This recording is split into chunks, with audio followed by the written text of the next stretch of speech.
every individual who's caring, who's humane, and who believes in equality and justice at the global level needs to do everything that they can to end gender-based violence. KSrelief partnered with us to say two things. One, no woman should ever be exposed to it.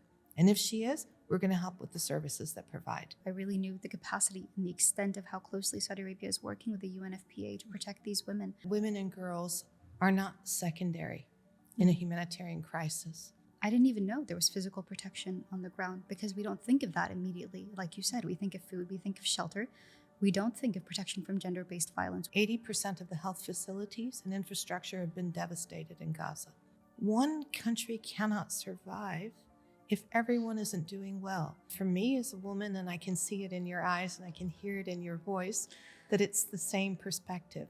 Women's strength actually stems from compassion.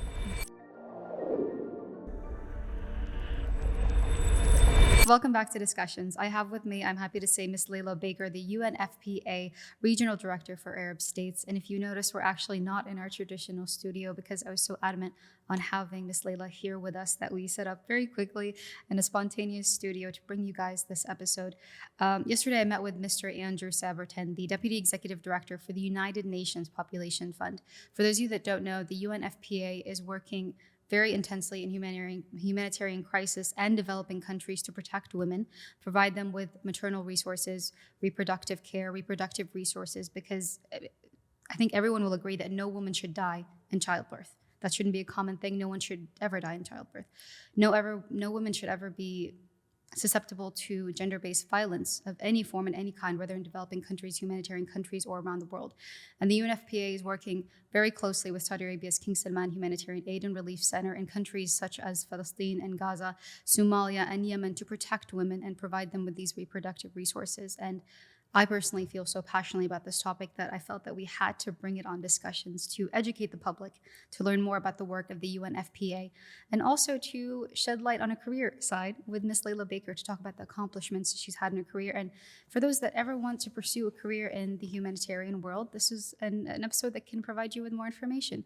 So without further ado, I'm really happy to have Ms. Laila Baker on Discussions. Welcome. Thank you. Please call me Laila. Laila. Okay, I like that. Call me Lema. I like the informal side. So like I said, I feel really passionate about the work of the UNFPA and the work that you're currently doing in the region, providing care for women, protecting women physically from gender-based violence. I want to ask you, before we jump into UNFPA and the work that you're doing, tell us a quick, brief background about yourself, your career, your position, and how did you get started in the United Nations? Oh, wow. It was so long ago. You know, I just turned 60 in December, so I'm at the tail end of my career. I grew up in a bicultural environment. I'm Palestinian, born and raised in the U.S. And so from the start, you're a little bit different than everyone else. And you're very aware of what's going on. For me, there were two things. One is that I was a girl raised in this bicultural environment where my father didn't see a difference between girls and boys. But the cultural environment, particularly when influenced by other Arabs, was, why are you sending your daughter to school? Why does she want to go into medicine, for example, which was my first track? And I didn't see a difference, but it made it really important to me that I had champions like my dad, may he rest in peace, and my mom, who was always there to say, speak up. Right. And I felt I could do justice when I was a little bit older, both to womanhood, as well as the understanding around what it's like to be a woman who's not white Anglo-Saxon, with no disrespect to anyone, but it made it a little bit more difficult. In the U.S., you're not seen exactly as the other people. And in Palestine and many times in the Arab world, I hear, oh, well, you're not really Arab. And so I wanted to assert my independence. I wanted to say I am a global citizen.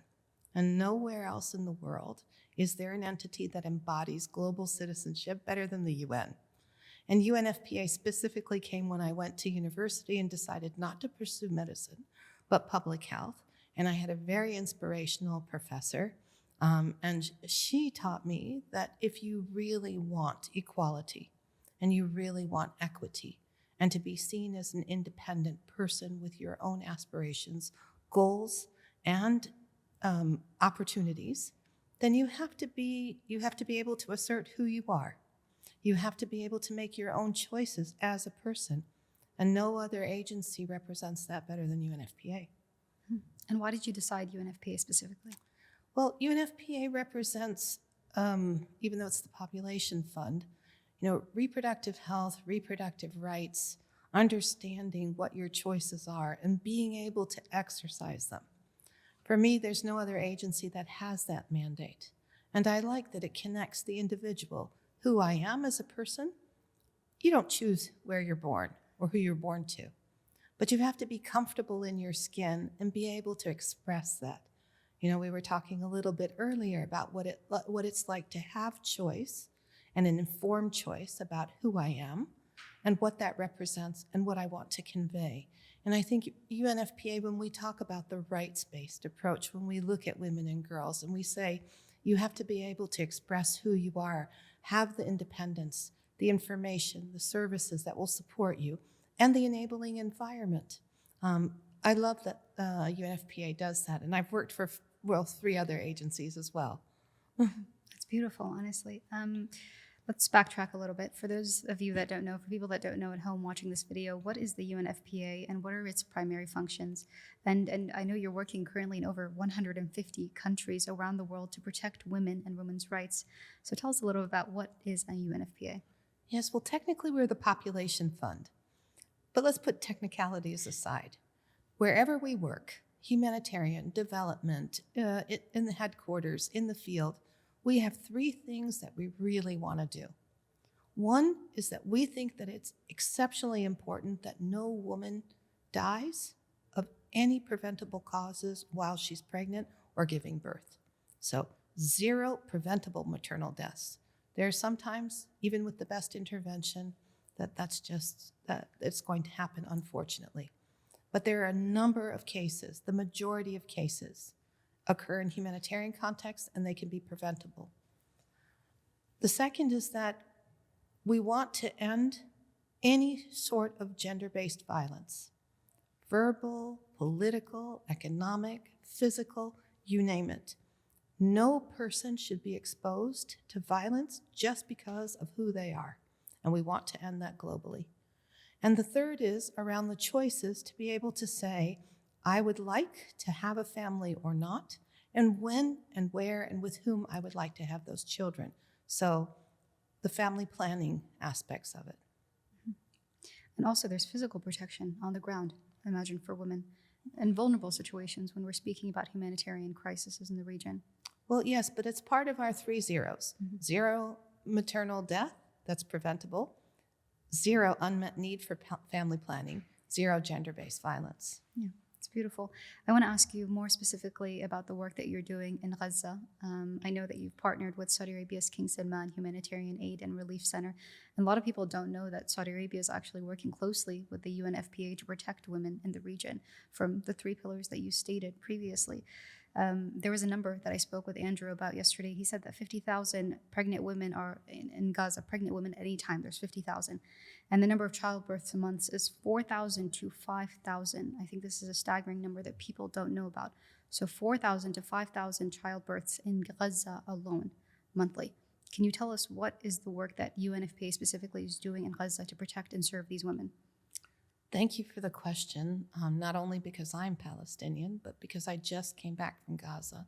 I ended my mission last week, so I was there physically on the ground with our team. I had the privilege and the pain of visiting many places that had been devastated from the assault of nearly 1.5 years on Gaza. I did see what the relief from KSrelief brought, not only in the physical protection of tents, food, all of the basic needs, but also the support to women and girls who are the majority of those who've been forcibly displaced, who've been assaulted, who've been unprotected all of these months, and who've had to bear the burden of their own lives and safety as well as those of their children. So for UNFPA, the support of our partners like KSrelief and many others across the globe who see this as a tragedy that's befallen the Palestinian people of Gaza, but also as an opportunity to reach out and extend a hand of humanity, if I can say, not humanitarianism alone, and partnership with UNFPA. One, to reassert that women and girls are not secondary in a humanitarian crisis. While it's exceptionally important that there is food, shelter, water, those are basic needs for all human beings, you rightly said there are 5,000 new lives coming into this tragic situation where even the basic needs are unmet. For a woman who has to face the consequences of that, not having health care, 80% of the health facilities and infrastructure have been devastated in Gaza. Every penny, every ounce of support that comes in that provides that type of service, that provides people, that provides the professionals, the midwives, the doctors, the nurses, the helping hands that keep the tent hospital facility clean. Every time that happens, you save a woman's life. So for all of those women, we thank KSrelief and all of the partners for really paying attention to those needs. No, and I think it's so beautiful that you added that last statement about KSrelief and what they're providing, because I know that KSrelief's humanitarian assistance extends globally, worldwide. But it was only until yesterday that when I sat down with Andrew, I really knew the capacity and the extent of how closely Saudi Arabia is working with the UNFPA to protect these women. I didn't even know there was physical protection on the ground, because we don't think of that immediately. Like you said, we think of food, we think of shelter. We don't think of protection from gender-based violence. We don't think of protection for, reproductive resources. For a woman to give birth being displaced in different locations, it is so dangerous. It is so incredibly dangerous. And the fact that Saudi Arabia and the UNFPA is partnering to protect these women, it's so heartwarming. It's so beautiful. And for me to even be a journalist in media, to just, talk about it for a minute, 2 minutes, and people to watch this video, for me to contribute my part in any way, is a dream come true, genuinely. Because the work that you're doing, and I don't want to get emotional, but the work that you're doing is so impactful. And even when I did my research last night about the work that you're doing to protect these women and young girls in these vulnerable humanitarian situations, is so incredible. And it's so human-based. And I think nowadays, as humanitarian crises are increasing globally, worldwide, people are losing their humanity. They really are. So I'm getting off topic, but it's just so beautiful to have you here. I really, really thank you for that. Sorry, I went on a tangent because I feel so passionately about this topic. I'm so happy you're passionate, and I'm very happy to hear emotion. As two women speaking to each other now, we're often judged as the passion and that compassion that really is the humanitarian part, the human part of humanitarian, is often judged through a lens of weakness. And for me as a woman, and I can see it in your eyes and I can hear it in your voice, that it's the same perspective. Women's strength actually stems from compassion. Yes. And I think this is where women in humanitarian work is incredibly important. We don't want to do business the way men do. And no disrespect to men. But you asked me about Gaza, and you asked me about Somalia, and you asked me about Yemen, where KSrelief is generously supporting not only just the protection of women and girls and the provision of service, but making a statement about how important women and girls are in those crises. It's really important that we bring a different model of how we work in humanitarian contexts. Women are not second rate. We're not an afterthought. And we do business differently. It's always easier for women to dialogue. And so if you want to end gender-based violence or violence globally, then you need to be able to speak to each other. And I think this is where we, as compassionate people, and we are able to express that compassion and that human vulnerability. I think this is what we need more of in the world. So really, thank you so much for that. Thank you. I agree. Leading with compassion, with empathy, and being vulnerable, it's a strength, like you said. The fact that I can feel what another person's feeling. Even, think a corporate world, if we're sitting in a boardroom, if I can sense when someone feels belittled when they're not seen in a boardroom, I can speak on that. I can encourage them. I can grow future leaders. I can strengthen that just from sensing. And I feel like Lead by women, example. exactly, and women feel that. We sense that. It's so beautiful. So you gave me the very professional UNFPA answer to what it means to you to be a Palestinian woman, supporting other women and providing crucial reproductive and maternal care for them in Gaza. But I want to ask you about your personal answer, your personal opinion as a Palestinian woman. What does it mean to you to be protecting and caring for other vulnerable women in Gaza right now? Well, first of all, let me start off as a woman. It's very easy for me to identify with other women. Doesn't matter where you come from or what your plight is. In Gaza, when I was there, it's unfathomable to think of the amount of destruction and distress that I saw. And I'd been to Gaza many times. I'm Palestinian in origin as well. It wasn't something unbeknownst to me. I've seen earthquakes, floods, catastrophe, war. But the level of devastation, the amount of destruction, the fact that every time I looked at a crumbling building, I imagined who we knew who's underneath there.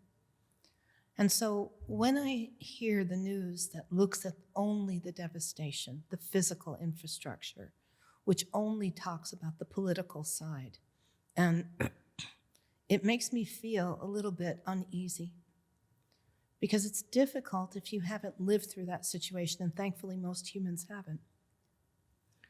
But as a woman, imagine, imagine that you're a 14-year-old girl and you have no home. And I hope that it's okay to speak about, for example, menstrual hygiene, which is a big issue that UNFPA looks at.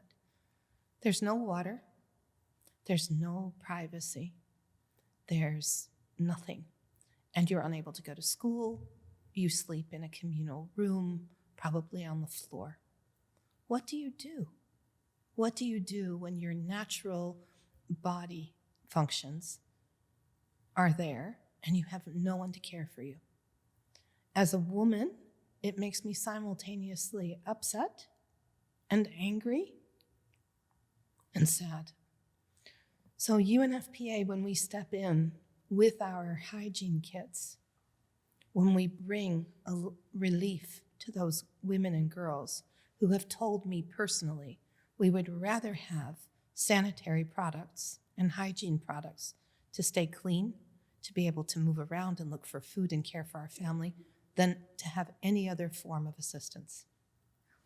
That makes me proud to work for UNFPA, but it also makes me connect to other women. They will open up and also express what it is that they would like and what they need from us. But more importantly, I want it to go from needs to rights. As a woman, I know what it's like not to be able to express myself or have someone judge me through the lens and my own capability. And so I want other women to see me as support. I want them to tell me also how I can do better, both as a person and as a professional, and to connect me to the community and to the individuals. I think that's so beautiful. You spoke about the hygiene kits. I didn't even know this was something that the UNFPA was doing. Mm-hmm. And it's such a small thing that we overlook most times. I want to ask you, what is one thing you wish more people knew about the work that you're doing at the UNFPA or humanitarian work as a whole? Well, I love what UNFPA does. I think I've expressed that pretty sufficiently. But I think what most people don't know is UNFPA is a very quiet but effective agency. What we do, we don't do with a lot of fanfare, but we get the job done. We're the ones who reach out to the most vulnerable individuals. We see them as a person first, whether that's a woman who's in distress because she's pregnant and needs to give birth with safety, whether it's after she gives birth and we care for her and her newborn, or whether it's a girl who needs a hygiene bag so that she can continue to do her remote schooling and care for herself and her hygiene. You know, these are some of the adolescent girls that we provide the hygiene products for. it's already difficult to be an adolescent. I mean, it's been a long time since I've been a young girl, but you're shy, you're trying to find your own independence, you're caught between childhood and adulthood, which is hard enough. And it's doubly hard if you don't have the privacy that allows you for that dignified transition. And I think UNFPA is the only agency that I know of, with our partners, of course, on the ground, and with the grateful support that we get from KSrelief and other donors. But we actually look at those individuals, and I think I would like the world to know a little bit more about UNFPA's work, how important it is, what we do, even if it is a quiet one. Yeah, I agree. And hopefully through this episode, more people will look up online, what is UNFPA, what is the work, how can I contribute, how can I support it in any way? I want to ask you, if you had one final message or call to action for the world regarding gender-based violence, the topic of gender-based violence and the protection of women and girls, what would that be? Stop. No. Gender-based violence has to end. It's a pervasive form of discrimination.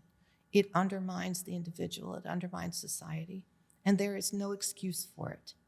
It's completely preventable, and I think every individual who's caring, who's humane, and who believes in equality and justice at the global level needs to do everything that they can to end gender-based violence. No ifs or buts. I agree.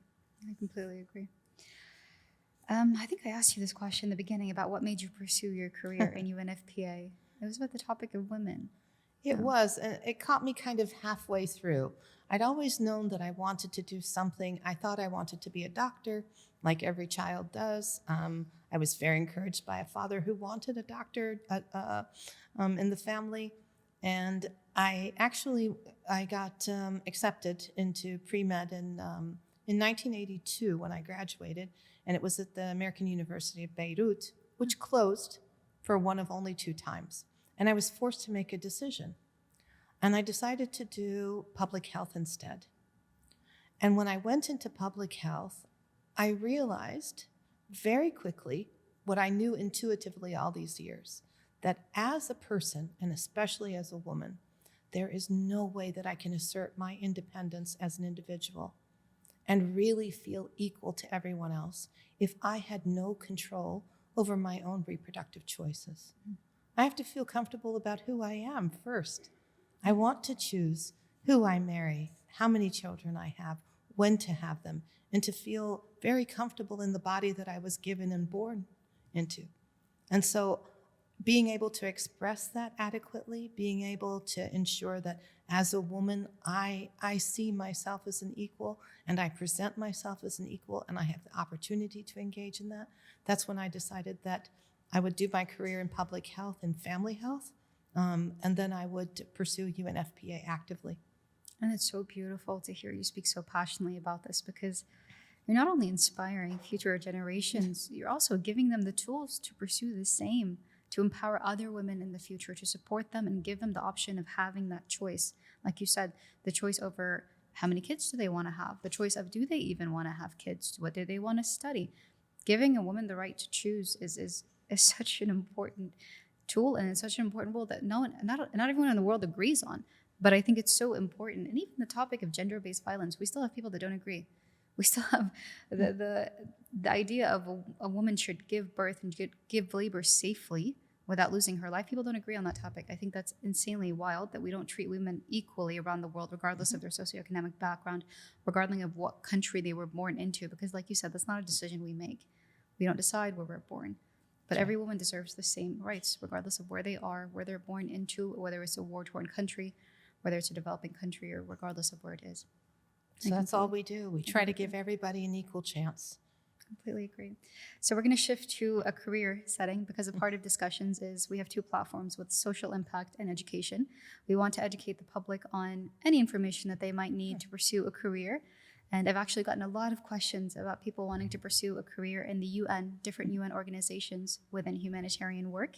So let me ask you this, Laila. What advice would you give someone wanting to pursue a career in humanitarian work or global agencies like yourself at the United Nations Population Fund? Well, first of all, I would be very encouraged because it means that they have a human heart, and they're interested in the world, and they're interested in changing the world for better. In the previous question, you talked to me about my setting the pace as a role model, but I have to tell you also, it has to be reciprocal. In our office, I've often found that, I was telling you that I'm at the tail end of my career. And so the environment in which we work, even within the United Nations and certainly the globe, has changed so enormously. And I feel like the intergenerational component of what I do is really important. I also need to learn from women who are much younger than I am, the up-and-coming generation. What do they expect from leadership? What do they want from the United Nations? So the career advice that I might give is to say, all right, look at the United Nations and our mandate around what global peace and prosperity would bring to the individual and the globe at large, and see what you not only want from that system, but what you can contribute to it. And I think in that way, one, we can preserve the integrity of the UN, but you can also have this generation aspiring to protect the planet, the prosperity of the world, and certainly women and girls in a way that perhaps we haven't been able to do so well in this generation. Yeah. Can I just say it's so refreshing that you said to involve the younger generation as well in the conversation? You're the first person to say that. Usually everyone just goes for the advice route, but the fact that you're including the future generations listening to what they have to say is refreshing. It's beautiful to see. I'm going to give you a little thing. I was asked to speak on a young women's leadership a few years back, and I said, I don't remember. It's been too many years. So I brought everybody in our fairly large office together, all the women who were under 40, under 35 in the beginning. And I said, listen, talk to me. What do you all want out of a woman leader or out of a leader in general? And the group became a permanent thing. And they named the group Don't Hold Back. I like that. Right? Me too. So this is the kind of dialogue that's required. And the UN is built on dialogue. It really is premised on the fact that each individual country has the right to development, but it's built on mutual interests. One country cannot survive if everyone isn't doing well. And you can see that in the humanitarian trend. When I started my career 34 years ago, in the Arab states, only Palestine was the big issue and the big conflict. There were bits and pieces of climate change, drought, et cetera, in Sudan and Somalia. But it was a very small proportion of the UN's work on the whole. Right now, of the 150 countries that we work in at UNFPA, 59 have a humanitarian portfolio. 59 out of 150 in one person's lifespan. So if I were to give advice around the humanitarian, I would also ask this generation, how can they contribute to ensuring that we don't end up with 150 out of 150 countries who have that? What else is needed where women and girls are concerned to get them engaged in peace and security? How do we use and change a woman from being a recipient of humanitarian aid, whether that's healthcare, a hygiene kit, or anything else, into agents of their own change? I want women to become agents of change for peace and stability, to be involved in those peace treaties, to be in government, and to set a standard that's very different in a paradigm that really brings peace and prosperity back to the world through the UN. I think what you just said ties into my next question, the agents of social change. With Dickussions, we want to inspire any positive impact in the world, whether small or large, with small steps or larger steps. For anyone that wants to be, like you said, was it a social agent? For anyone that wants to pursue being a social agent, but they're watching this video at home, in the office, what small steps can they do to pursue that? Thanks for saying small steps. Can I just say a step is a step? Yes, I agree.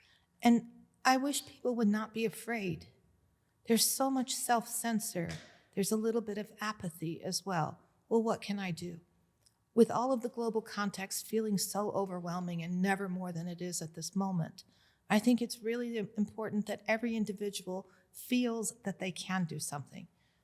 It may not be apparent But believe me, one step at a time, every individual can contribute.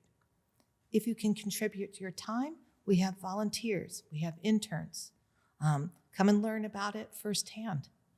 If you are a professional, donate your time, become a partner of UNFPA, become a partner of the UN. Work with us so that we can bring back the united part of the United Nations and the prosperity back to the globe. And as a woman who is in her 60s now, I feel very sad that we're leaving a world that's worse than when I was growing up.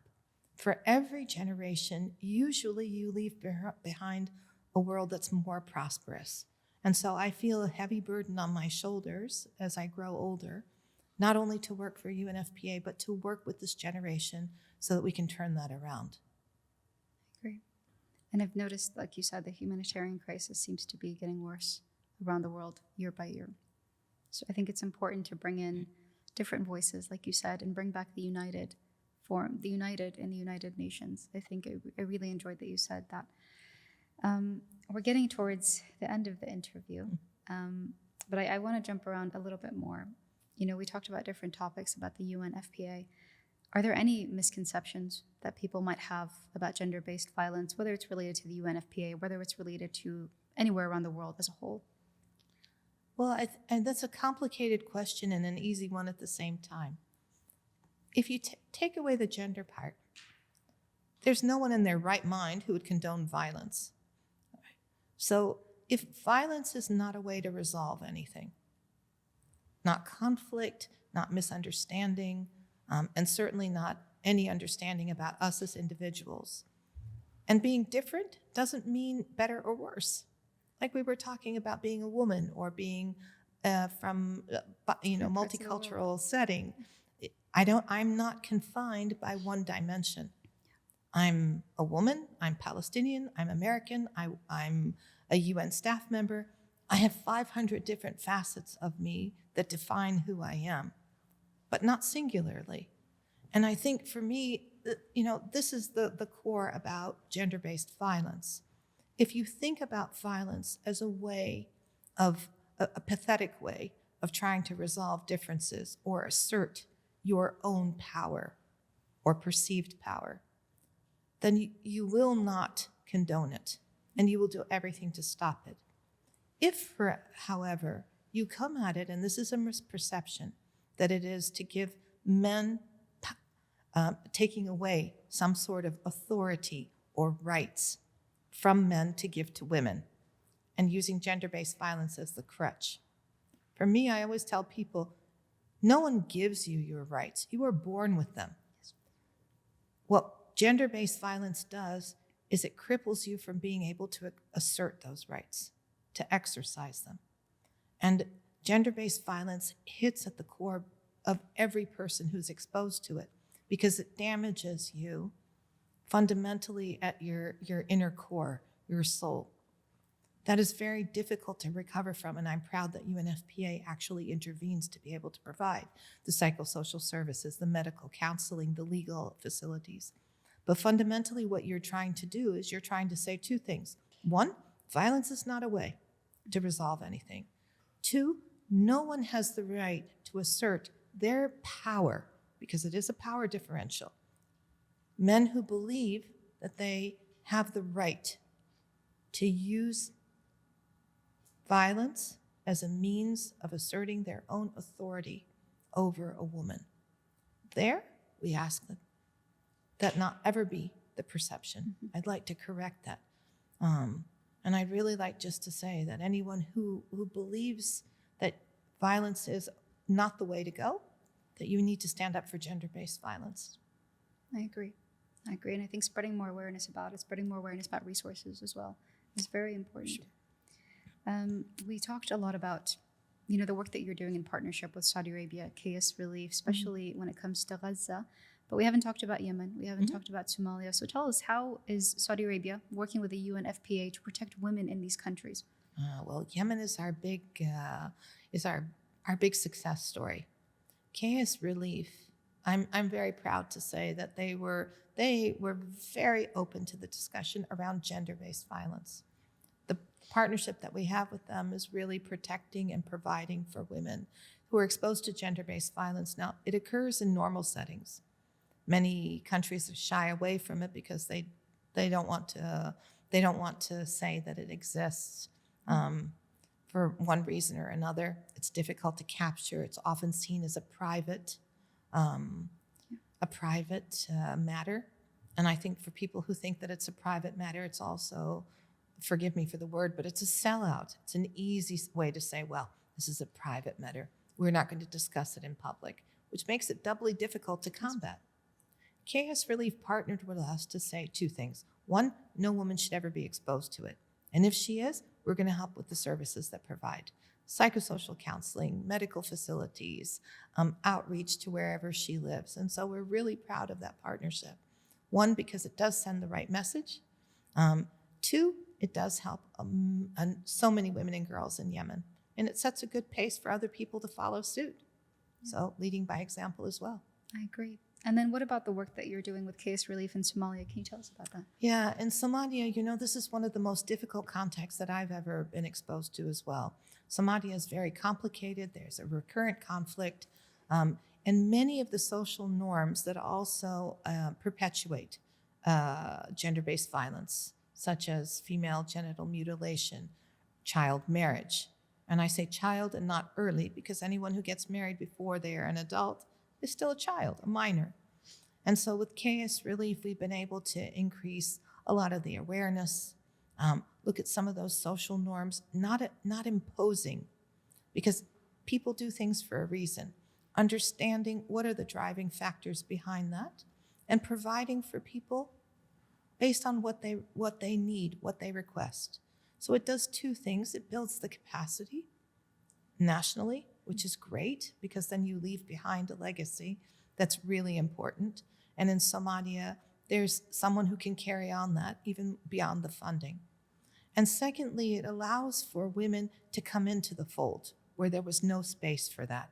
So because gender-based violence is often considered a private and woman's matter, it provides that door. It opens the door to say, okay, if it's a women's matter, how do we bring women into this fold as providers of care, as the dialoguers, and certainly as the people who would benefit from those services? And I think this has been an enormous opportunity, both on those advancements, on the partnership, and to leave a legacy behind. It's amazing. I want to just say something, and I want to address our audience members at home. Women in the UN is so incredibly important. If there's, I learned so much from this discussion, but if there's one important lesson, I learned amazing from you so much. But if there's one important lesson I took away is the pivotal role of women in the UN.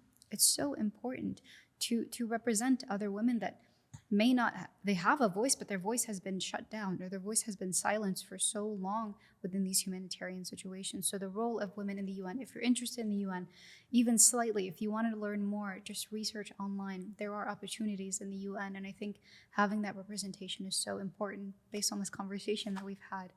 And please also, young men, we need you out there too, well, right? Yes. So while I'm encouraging gender parity, while we're talking about engagement of young women and ensuring that that's maintained in the UN, it's really important that we have an understanding that you asked me about what people can do. Yeah. Everyone can contribute. You spoke to our Deputy Executive Director, Andrew, yesterday, and he's one of the most supportive people that I know. Having someone who understands why gender-based violence needs to end, why no woman should give birth and be afraid of it because she thinks she might die, or having the choice to plan your family well.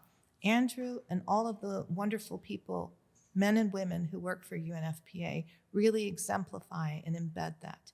So we encourage everybody, reach out to us. Don't be afraid to speak your mind. And if we can help you, we'll certainly be there. That's amazing. Thank you so much. I mean, those are all my questions that I have. Is there anything else that you'd like to add to our discussion? I don't think there's much to add. I've really enjoyed being on the program. I feel very privileged. I hope that I hope that there's something more that we can continue with. And I really want to thank KSrelief for being there with us at every step of the way.